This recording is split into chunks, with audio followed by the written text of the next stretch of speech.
What's up, everyone? This is Griever back here, bringing you guys the latest behind-the-bar reviews for One Piece. One Piece chapter 950. Let's get underway. Cover page, cover serial. I'm glad we started a new one, but I'm not too interested. Nothing great yet. They're just going to look for the twin sister Lola, Beiji and the crew and stuff, and his wife and everything. And, I mean, that makes sense. I get it, they probably have a few things to kind of talk about, so to speak. The whole, hey, here's Mama's Viva card. I'm sure she'll help you. Yeah. What?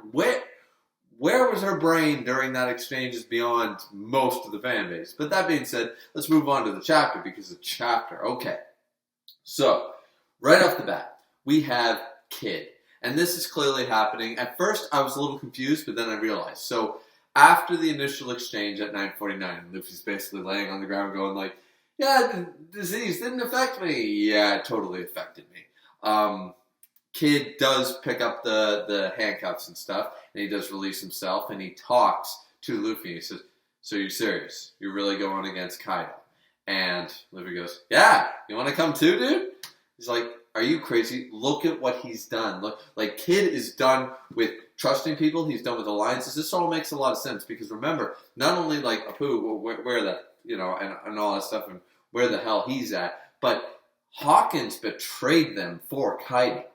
So that is a huge thing. Once again, he is not LAWKINS. He is LAWKINS, ironically. He is LAWKINS, ladies and gentlemen. He really is, because not only did he betray their alliance and stuff and go over to Kaido's side, he also, he's subterfuge and all. Like, he's just not, I don't get why people like him. But suffice it to say, Kid here is done. He's absolutely done with alliances, trusting other pirates. All he trusts is his own crew and his friends. His friends being, of course, like his first main killer. He's like, you see what Kaido did to Killer.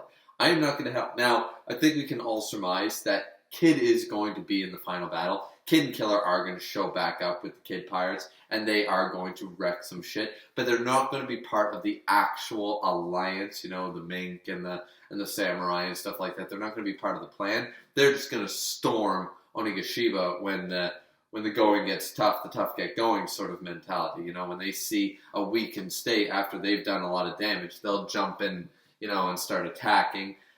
I could see that. I can see that happening. What do you guys think, really? Because Kid, his attitude right now has changed. He's gotten quite humble. They tried to take on, of course, red-haired Shanks. That didn't really work. They never even really fought Shanks himself, by the sounds of it. And then this whole Kaido thing happened, and the alliance and the betrayal and stuff like that. It's, you got to feel for the guy a little bit. So he uses his magnet powers. He creates his giant arm. He breaks out the gate, and him and Killer, they're going to find the rest of the crew. That's where Kid's storyline is probably going to end, probably for the next 20, 30, maybe even 50 chapters. Hard to say, but I don't think we'll be seeing Kid again anytime soon.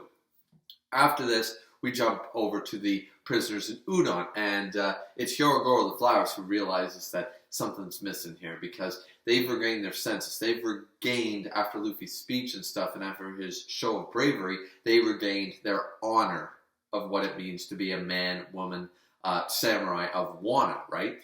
However, they're kind of like, okay, you expect us to believe, you guys time traveled, you expect us to believe, like, what's your plan, what's this, what's that? They need details. They need a showcase. It's like, yeah, okay, we're going up against a goddamn dragon.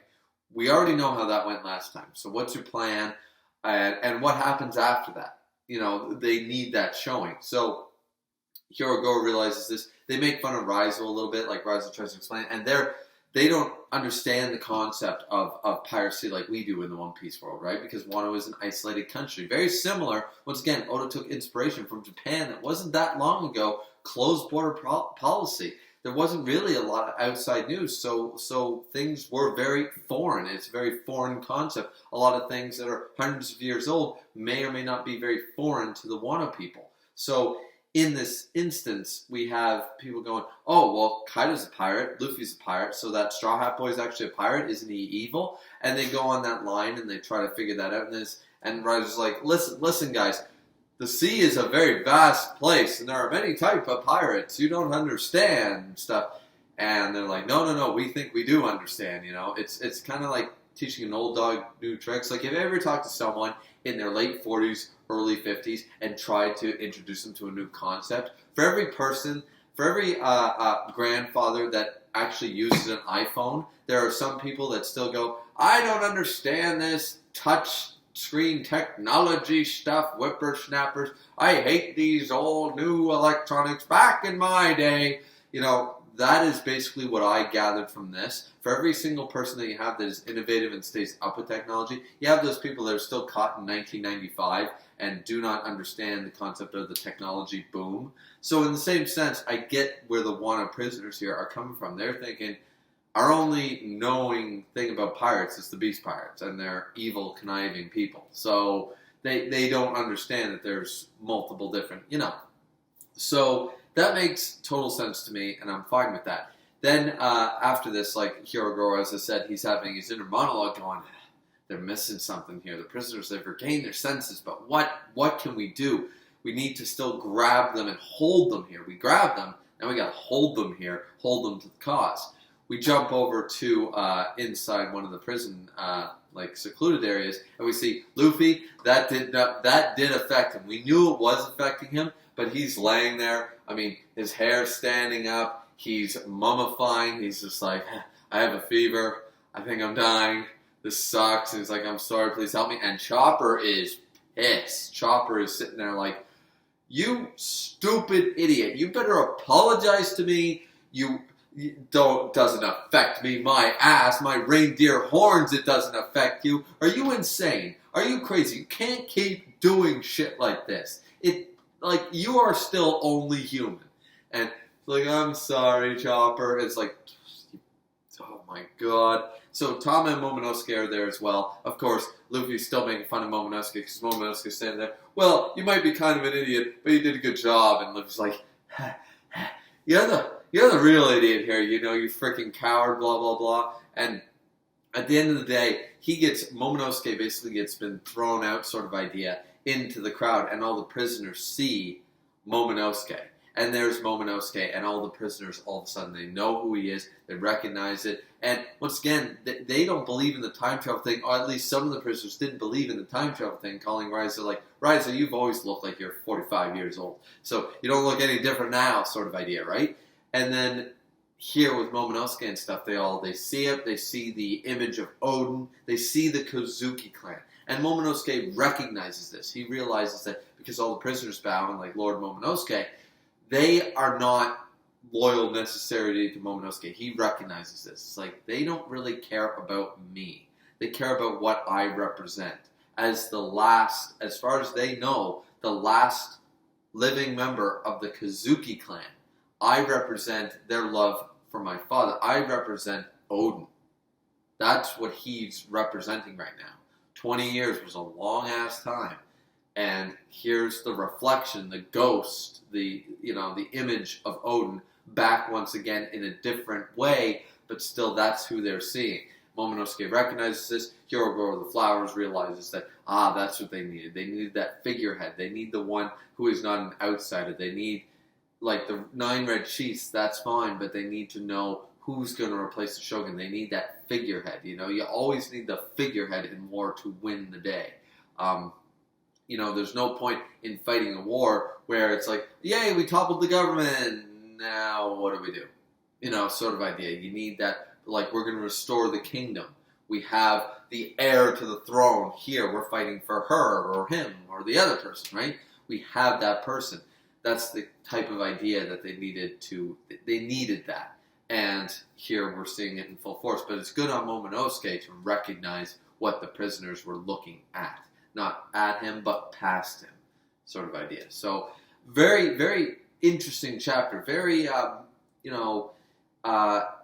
mental fortitude. Like, you needed a lot of, seeing beyond what it was just representing on paper. There was some layers in this chapter, bringing you different aspects of what it means to start a war, a rebellion, finish one, etc. There's a lot of representation here, and I just really enjoyed it. I really enjoyed this stuff. Now, after Momonosuke realizes the responsibility, the level of responsibility he currently has for his people. These are his people. He is going to be the next shogun of Wano. This is a responsibility, and he needs to take it in. So he starts a speech, and he's still only a child. Remember that. He's still only a kid. But he tries to say, listen to me, what I have to say, the tale I have to say. Please, everyone here, listen to me. And they say, of course. So he's going to regale the tale again, and then, of course, they're probably going to believe his words. So they still have rallied the prisoners. They're not going to double layer that stuff.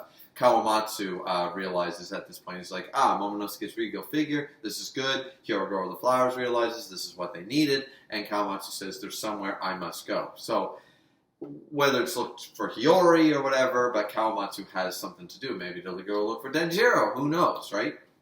Because if anybody, Kawamatsu would probably know where Denjiro may or may not be. So that could be a possibility as well. After that, we jump over to... This is kind of heartfelt. This makes a lot of sense. We jump over to Shutemaru, Inarashi, and Kinemon. And the thing is here is that Shutemaru shows it goes, this is what 20 years brought. Why 20 years? Had you given us 10, we might have done this. But look at what waiting did. And it's just a graveyard filled with warriors, filled with the samurai of Wano that were loyal to the Kozuki clan and died for the Kozuki clan. And he said 20 years was too long a time. 5, even 10 years, we could have done something. 5, 10 years, I could have convinced everybody to wait. But not 20. Why 20? That was too long. And I'm with Shutemaru on this one. I'm with Ashura Doji. He's not wrong. He is right. He's 100% right. 20 years. I mean, you can argue, and Inarashi and Kinemon bring this up as well. Kinemon says there must have been some type of reason for the time frame. And Inarashi says only the one who sent us can know this, right? So that, like, and I wasn't under the impression that Inarashi or Nekomamushi were sent back in time.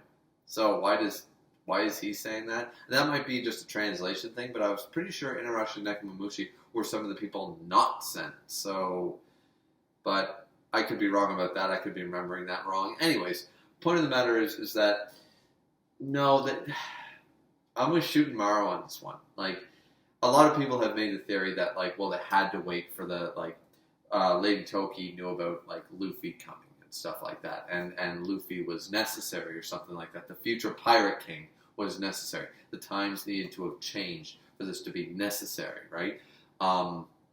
But still, this is still very, like, from their perspective, they don't know that, and there was no reason given, so they have to go on blind faith for 20 years, and we see a flashback after they look at the graveyard of Shutemaru, and he's trying to convince, he was loyal, and he tried to convince all his men for up to 10 years, he convinced his men to stay their hand, and then Kaido's men destroyed wells, their food supplies, everything, their land, they burned it, all that stuff, and eventually they just went, nope, don't try to stop us, we're going. 20 years was too long a time to believe in a legend that they didn't even know was true. You had to have faith. It wasn't a guarantee. So they were done, and they were saying, and it's true, because these people that were in their 20s, 20 years from now will be in their 40s. And not every soldier in Wano, not every samurai was 20 years old. Some of them were 35, 40. You get them to wait 20 years, they're old. I know One Piece has a kind of a expanded thing on that, like superhumans and stuff. And humans, as we've seen with powerful humans, they, can still be, like, kicking the shit out of people. I mean, look at the admirals are all in their 50s. Garp is in his 60s, stuff like that. Sengoku, those people. But still, that's asking them to wait. They're going to be past their prime. Their prime is going to pass them by. 20 years is too long. It's 2 decades. It's too long. So they wanted to go. They went. I find this very weird. Once again, I brought this up when the whole snatch thing was first brought up with Momonosuke swinging the sword sort of idea. And when Kiku said, like, that's a bad word, you shouldn't use that, you shouldn't say it. Oda... Now, it's on the English translators to not fix this, but in the West, Snatch is a very older term for it, but it's still not a nice word. You'll hear people in their 50s and 60s say it, but it's still not a good word to have in a manga. I would think it's still not a good word to have there. They say they've changed some of the words around to be, it's like, oh, snatcheryu or something like that, or snatchery, something like that. But still, I'm a little. For those of you who don't know what I'm talking about the female vagina. Okay, it's a derogatory. It's a word like, let's just. I mean, this video might get banned, but I mean, all the words that mean that, right? So I mean, some of them you don't exactly say in front of your grandmother, right? Snatch is one of them. Let's just call a spade, and I just feel like that's really weird that Oda would choose that. Oda, who does clearly so much research, that like he couldn't come up with the millions of other things, or even the translation says like we throw away our thoughts in our mind or something like that, or our body in our mind or something like that. That's what it reads. So couldn't they have come up with something different, like anything, like thoughts be free or something? I don't care. Like, snatch doesn't sound cool, so why the hell would thoughts be free be any worse? You know what I mean? Like, anything would have been better than that for me. It's a little cringy for me, because I know what the Western interpretation of that word is. But that being said, the rest of it, like, they all died. Like, they all went off. They believed in this word, and we knew that Zoro taught this to Momonosuke, who, of course, Zoro's swordsmaster, Zoro's teacher, taught, of course, lived in Wano. We know that. We know he's from Wano. And he taught Zoro this word, clearly, and he taught it to Momonosuke. Now we know that this word is something that they use and blah, blah, blah, right? It's fine. So, suffice it to say, it's something that they always said, since we were kids, this is what we've said, hurrah, sort of idea. That's basically what they're saying. They're like, hoorah, and or anybody who's seen It's a Wonderful Life, it's the whole like Sam Wainwright with the yeehaw, like that's the word. It doesn't mean anything. It's a nonsensical phrase, but it works. All I'm asking is, Oda, you could have picked something better. But that being said, that just could be our Western problem. It's not really an Eastern problem. Potato. So either way, they all died. They went to Onigashima 10, 11 years ago, and they all died. Shutamaru was like, come on, like, guys, just come back. And this is where, when he had to basically, I'm assuming he buried a lot of them himself, and his men and stuff like that. He buried them, and he realized, like, this was too long. Now, this changeover right here seems a little undeserved, because he's basically, this whole scene is showing his pain, his everything, and just going, here's why I don't believe you. Here's why your words mean nothing. Here's what we dealt with for 20 years. For you, it's been a couple months. For us, we lived every day of those 20 years. 365 days, 20 times. And it was too long. You were too long. You waited too long. That's basically what it is. I'm done waiting. It's over, right?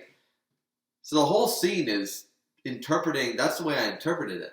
Then all of a sudden, with no real inspirational speech, he goes, all right, men, are you ready to fight in 8 days for the Kazuki banner? Are you ready to go? And they're like, yeah! It's like, what changed Shutamaru's mind? He literally, like, proved his point in the scene. Kinemon and Inarashi's mind should have been swayed.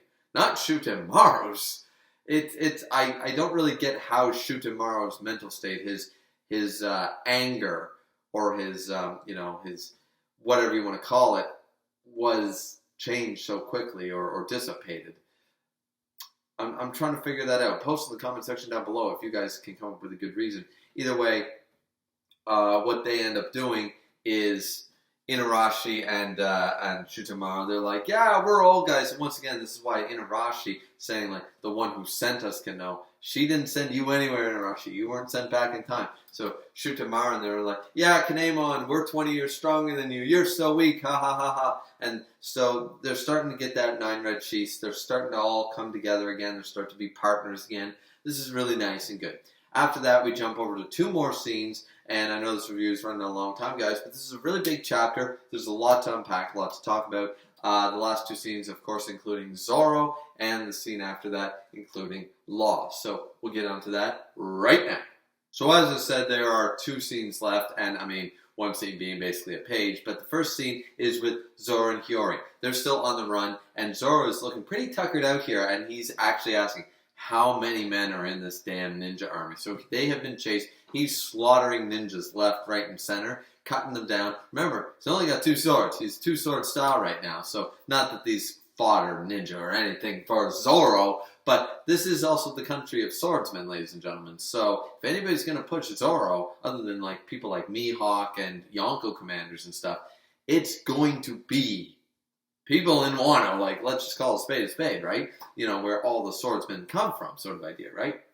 So he basically is saying, well, I need to get my sword back. This whole conversation could be summed up pretty well. I want my sword back.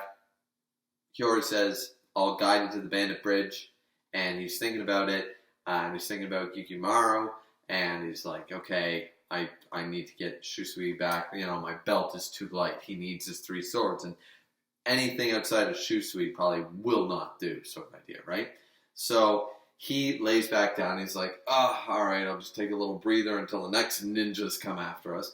And he's laying there, and he basically says, I'm going to kill that bastard Orochi. Like, I had my shot at it. I'm getting another shot. I'm going to kill him. Toniyasu was a great guy.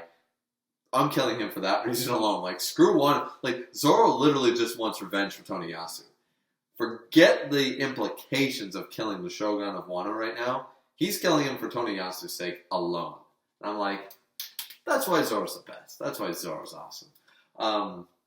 You know, it's the same concept I brought up a couple times before about the power of one person, one influence in manga and anime, and in storytelling in general. Full Metal Alchemist, anyone? Nina, anyone? Need I say more? The power of one little girl changed the entire dynamic all the way to the final episode. So, just remember that. One of the greatest animes, one of the only ones that you can almost consider perfect, if there is such a thing, animes in history, and that's how important. That's how important. So, characters like that who still focus and still remember the sacrifice and still remember those people. I know this is early, but still, I love to see that. That's like, yeah, that's the heroes that I want to follow. So then we get Hiyori, who actually brings up the fact, and she says, will you please, when we get that far, I want to kill Orochi myself.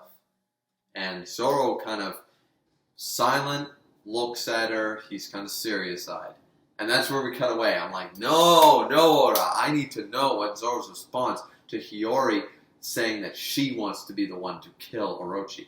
Makes total sense as to why she wants to, but I want to know why. And wouldn't it be amazing? Because remember, he is the Yamata no Orochi. That's what he's based on. That's his devil fruit. Wouldn't it be amazing if, like, they were cutting the tails or cutting the heads, and out of one of them, that's where he pulls the Saji no Wazumono grade sword, the Kusanagi, embedded inside of Orochi's body or something like that. I don't know how that would work since it's a devil fruit. Like, does the devil fruit carry a Mako grade sword? The logistics of that are insane. But wouldn't it be amazing if that's how Zoro gets his first 12 Supreme Grade swords, is the Kusanagi, from him and Hiyori cutting the heads and tails off, or she cuts the tail off and finds the sword and gifts it to Zoro as the one who helped her slay the evil shogun sort of idea and gifts it. It would be so, like, that's all in the mythology of Japan. It's all in the Kojiki and all that stuff, and the Neon whatever it's called, I'm bad at pronunciation, but the ancient mythologies, the ancient books and stuff, I've read quite a bit of their tales. That would be incredible. I would love that. What do you guys think down below? Now, after this, we get one little final scene here. And, okay. So, we knew that Law, people are going to say LAWKINS once again. It's like, yeah, if Law wanted to win, he would have won. Anybody who thinks otherwise is just an idiot. I'm sorry.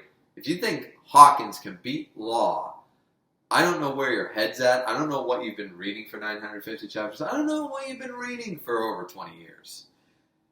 Because that's not correct.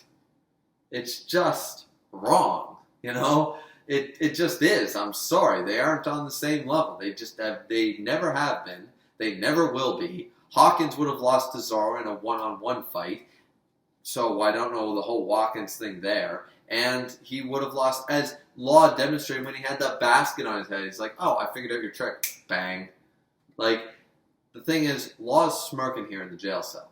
Because, remember, Law is also in enemy territory, surrounded by people, and he needs the locations of Beppo and everything like that. And Hawkins even said, like, Hawkins is a conniver. He's using the lies. He's using hostages constantly to win his battles. He's not outright winning a fight. Sure, he's conniving, and, you can give him credit for that, but it's a win with an asterisk. That's what it is. It's like, if you and I have a fight right now, and I'm in the wrong, or you have my wife or my brother or somebody like that as a hostage, and you're like, anything happens to me right now, and this collar on my neck goes off and they die, sort of idea, and I could beat the shit out of you, but I don't, and you beat the shit out of me, and I don't fight back because I'm trying to save the lives of whoever you have hostage. You beat me up. You didn't win. You didn't beat me in a fight. You didn't win a fight. There was no fight. There was extortion and blackmail and torture and a beatdown. There was no fight. There was no winning said fight. So can we all agree on this statement? Because that is exactly what happened in this battle. And I'm not the biggest, I like Law, I don't like Hawkins. But Law is not one of my favorite characters, like a lot of people. He's a fan favorite, he's not one of my favorite. But I can't understand why people think Hawkins is good. He's conniving, situational, and he has not showcased any feats that would lead me to believe that he could take on any of the top supernovas. Ever. Not once. So, that's just me. But that being said, anybody seen Hellsing Ultimate?